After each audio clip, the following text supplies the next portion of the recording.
Folks, obviously, we are heading into the All Star break, and the NHL continues to evolve in ways that I think a lot of us are a little bit surprised by. The standings this year have seen some very interesting risers and some notable fallers. We're going to take a look at how the Jets rank among these teams and who continues to lead the pack and which teams have started to fade on tonight's episode of Locked On Winnipeg Jets. You're Locked On the Hockey Jets, your daily podcast on the Winnipeg Jets. Part of the Locked On Podcast Network, your team every day.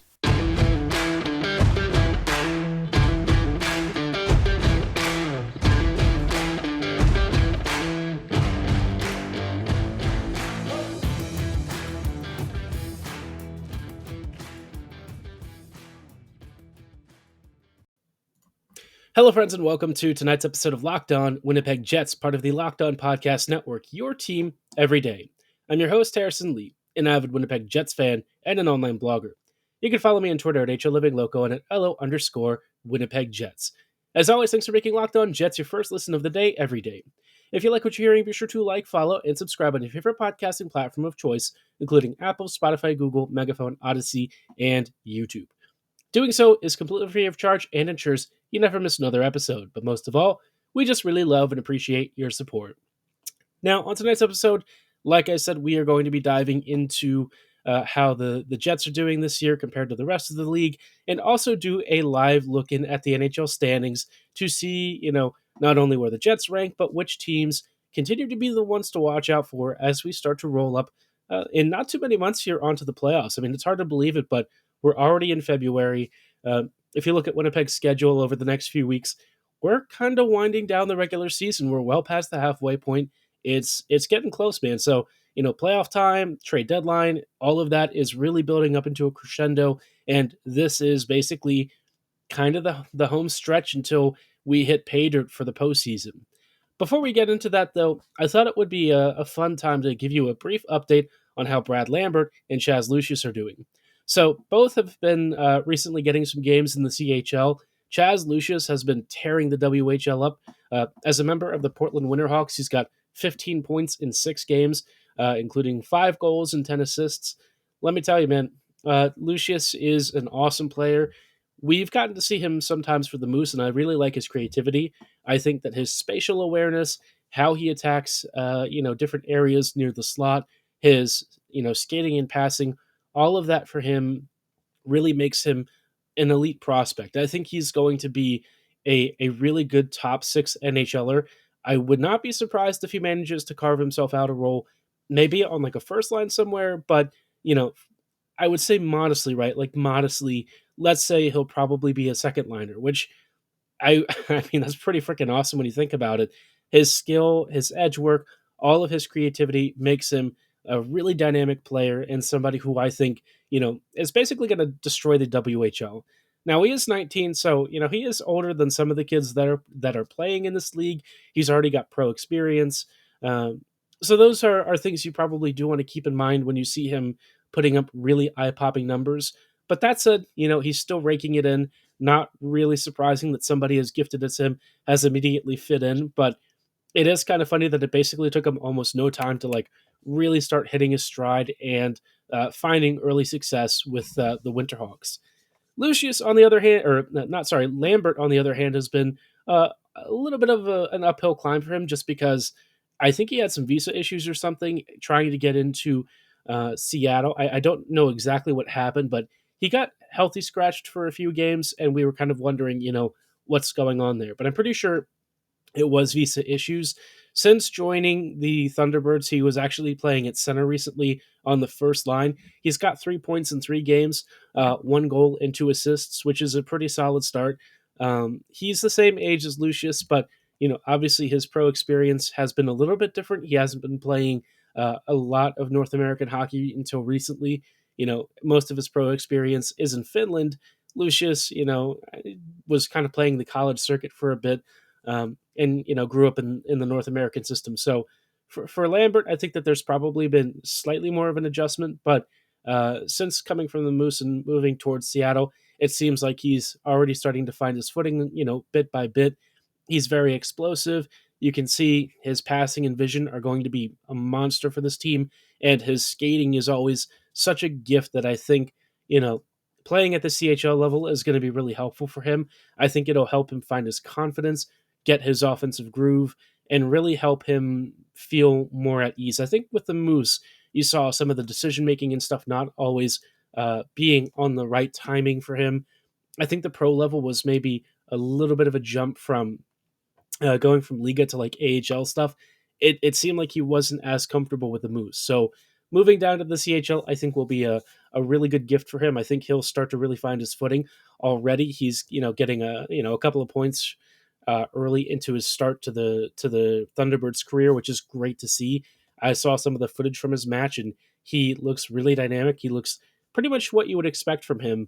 And I think the biggest thing that I want to watch out for going forward is how he starts to really bring his line mates into the game and make use of them. That was something that he didn't always have when he was in Finland, not as much support. So now that he's with the Thunderbirds, he'll have a lot more backing, I think a lot more talent to work with. And hopefully, he's not being asked to pass to guys who aren't even looking at him. So should be a really fun next few months for both of these kids. And let's hope that, if the Jets don't really make a big trade deadline acquisition with either of them, that eventually they will form the backbone of this future Jets core. But, pulling it back to the present, obviously the Jets are in the midst of what has been a pretty surprising season. But when it comes to the NHL this year, there have been a number of big surprises and some major disappointments. We'll dive into which teams have really been at the top of their game and which teams have really struggled out of the bat in just a little bit. Before we go any further, though, I do want to shout out our friends and partners at Built. If you have heard me talk about Built before, you know that I'm personally a big fan of their Built Bar products. They are the only protein bar that tastes more like a candy bar with a 100% real chocolate exterior and a soft, chewy interior. They come in wonderful flavors like churro, peanut butter brownie, coconut almond. One of my personal favorites that is very simple, very basic, but very good is, for me, dark raspberry chocolate. I think the dark chocolate works well with the raspberry flavoring. It's not like super on the nose, but I think it's like a great intro to their product line. It's one of their classic standbys, and I really think you can't go wrong with it. But of course, you might be wondering, if it tastes so good, it's got to be bad for you, and that's where you would be wrong. Built Bars clock in at around 130 calories, 4 to 5 grams of net carbs, and a whopping 17 grams of protein. So whether you're looking for something before your workout, maybe a breakfast replacement, maybe even just a candy bar replacement, you want to cut the fat and sugar down, this is a great way to do it while still being unbelievably delicious. And if you want to place your order, you can get them at built.com, where you can make variety boxes, pick one or two flavors, whatever you want. They let you have so many customizations. But if you are looking for more of a brick and mortar option, Sam's Club and Walmart offer 4 packs and 13 packs of some of their most popular flavors. So be sure to give Built Bars a try today. I promise you won't regret it. And of course, as always, check out built.com for the full roster of flavors and selections. Hello, friends, and welcome back to this episode of Locked On Winnipeg Jets. Thanks for making Locked On Jets your first listen of the day every day. Like I said at the start of the episode, we're just going to take a brief pause here with the All-Star break coming up. All-Star game should be this weekend, I think, on the 4th, before we get back into the NHL next week. And I thought it would be a good time to see, how the league is doing and sort of where the Jets sort of fit into all of this, and which teams have been like super surprising and which ones have been more on the disappointing side. So let's start off with the basic standings updates. We'll go through the top teams in each division and kind of, like the top 3 teams, I think, and kind of give you a sense of how the middle of the pack is doing. Out on the eastern side of things, this has been the strongest conference all year, and it continues to be, well, quite frankly, impenetrable.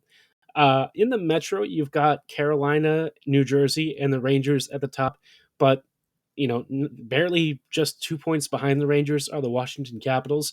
I think the Caps are kind of in trouble, though, because they've played a lot more games than a lot of the teams that they're either right around or chasing. So, games in hand around this time of year can really start to catch up to you, especially if you aren't collecting as many points as your opponents. Pittsburgh is also just a few points behind the Rangers, and like the Rangers, they've only played 49 games to Washington's 53, so a very interesting race is developing there. The Islanders just picked up Bo Horvat, obviously. They're currently sixth in the division, and they've played more games than most of the Metro. So something to keep an eye on. I don't know if Horvat's really going to move the needle for them, especially with Wallstrom going down. But Lou's going to Lou. We'll see if that actually pans out for them. I'm going to guess that at best they're looking at a wild card spot. Looking at the Atlantic doesn't really get any easier, especially for teams who are trying to get into a wild card spot to begin with. You've got the Bruins, who are way out ahead of just everyone else in the entire league. 83 points in 51 games, plus 81 goal differential. I mean, you're literally looking at maybe the greatest NHL team of the modern era. I mean, I don't know that anyone has ever put up numbers like these. This team is just jaw dropping. I mean, that's the only real way to say it. Is like this team is just it's I can't quite put it into words. I mean, it's just built different. Amazing goaltending, excellent offense, stellar defense. I mean, what do you even say about this team? You have 83 points in 51 games, 39 wins. I mean, that's almost unheard of, especially in the salary cap era. This Bruins team, man, I tell you, it's something else. Um, in second with 70 points. 70 points. That's like first in most of the other divisions is the Toronto Maple Leafs. They obviously haven't had quite as impressive of a season as the Bruins, but they're doing really freaking good. And it's kind of crazy that they're in second, minus 13 points behind first, with a 31-13-8 record. Right after them, just a few points behind them, but with games in hand, are the Tampa Bay Lightning. Not as great of a season for the Lightning, but certainly a team that I think in the first couple of rounds is going to be a huge pain in the butt. But maybe not as much of a pain in the butt as the Sabres could be if they actually make the playoffs. They are just a few points behind Tampa, although they have played a few more games. And certainly they're really going to be vying for a wild card spot. It's going to be hard for them to crack the top six. They're already 9 points behind Tampa, and it just seems like there's a little too much ground there to make up in the division. So at this point, what they really want to do is try and compete for that second or third, like the second wild card spot. Otherwise, they're probably just going to barely miss. But this whole Eastern Conference has been a crazy, crazy run this year. I mean, you've got one of the best teams and one of the biggest disappointments, which we'll talk about this disappointment in just a little bit. But of course, on the Western side of things, it's a lot tighter, and in general, you're not seeing as many teams running away with the division leads this year. In the Central, it's Dallas, Winnipeg, and Minnesota. And, Dallas has been on a decent run of form this year. Past couple of weeks, they've kind of dipped a little bit.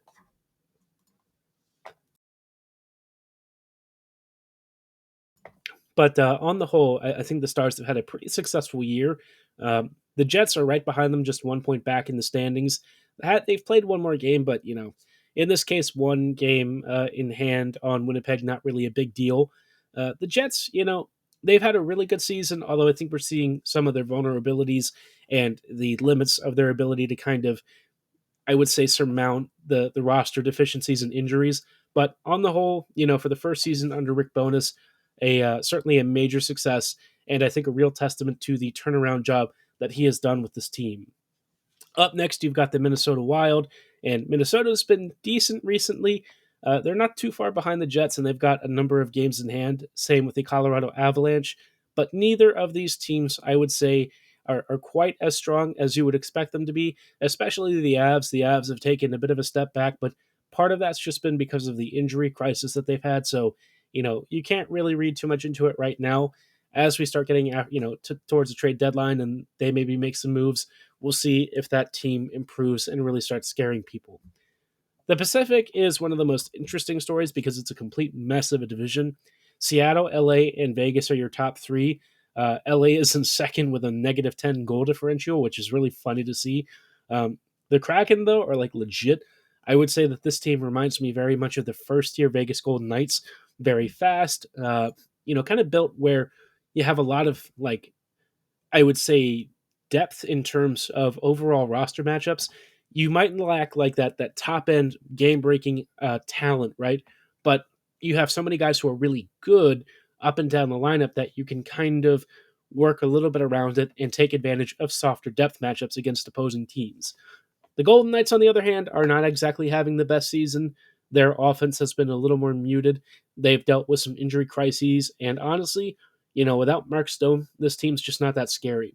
Um, they're 2-6-2 in their last 10, and they look increasingly like a team that, without Stone, is probably going to miss the first uh, I would say, real big playoff push this year. I think they will not survive the first round or two. Maybe if they were lucky, they could get through one opponent, but I think past that, it's asking a lot. But overall, Vegas is still decent.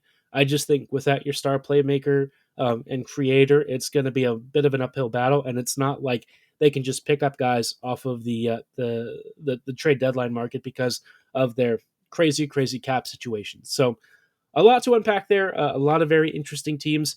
In just a little bit, we're going to dive into some of the biggest surprises and biggest disappointments this year. But before we go any further, I do want to shout out our friends and partners at FanDuel. This year, the only app that you need at your Super Bowl party is FanDuel, America's #1 sportsbook. We're really excited about our new sports betting partner for Locked On because they're super safe, super convenient, and again, they are the #1 sportsbook in America. That is FanDuel. And if you're new to FanDuel, that's even better. They have so many great features that make betting on sports fun and easy. Download FanDuel now so you can bet Super Bowl 57 with a no sweat first bet. You'll get up to $3,000 back in bonus bets if your first bet does not win. FanDuel lets you bet on everything from the money line to point spreads to who might even score a touchdown. I think for me, betting on the number of TDs that either Jalen Hurts or Patrick Mahomes are going to toss is a pretty fun one. I think I don't know. Jalen Hurts might have the edge this year just because Casey's defense I think is really good, but this Eagles offense has been obliterating just about everyone it's come up against. They torched the 49ers like what, 35-7 was it? And that Niners defense was supposed to be pretty staunch. So, yeah, I'm going to bet the over on the number of TTs that Hurts is tossing downfield. But of course, the biggest thing with this FanDuel app is not only can you bet on all these great things, but it's safe, secure, and super easy to use. And best of all, if you win, you can get your winnings paid instantly, which is fan freaking tastic. We love instant gratification, quick cash outs, and FanDuel agrees with you. So join FanDuel today at FanDuel.com/lockedon to claim your no sweat first bet on Super Bowl 57. That's FanDuel.com/lockedon. Make every moment more with FanDuel, official sportsbook partner of the NFL.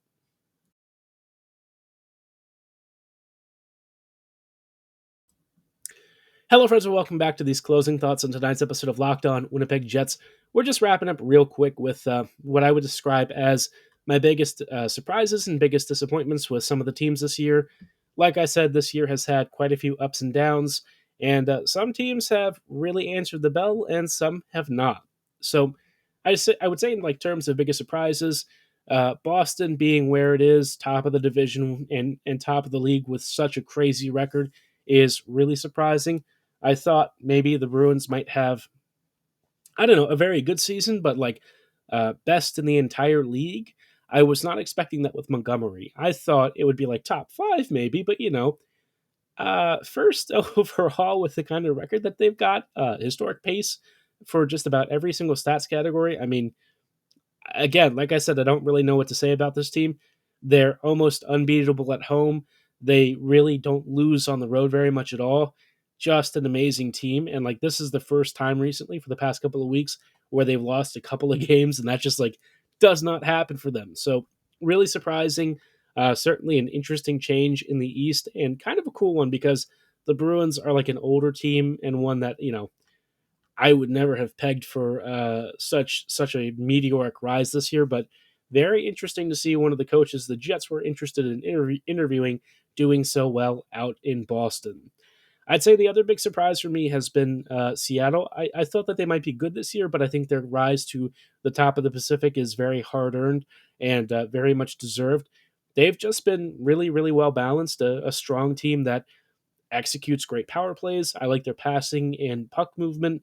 They're fun to watch. I think all of that makes them a quiet sleeper to be a real pain in the butt for the West, especially in the first couple of rounds.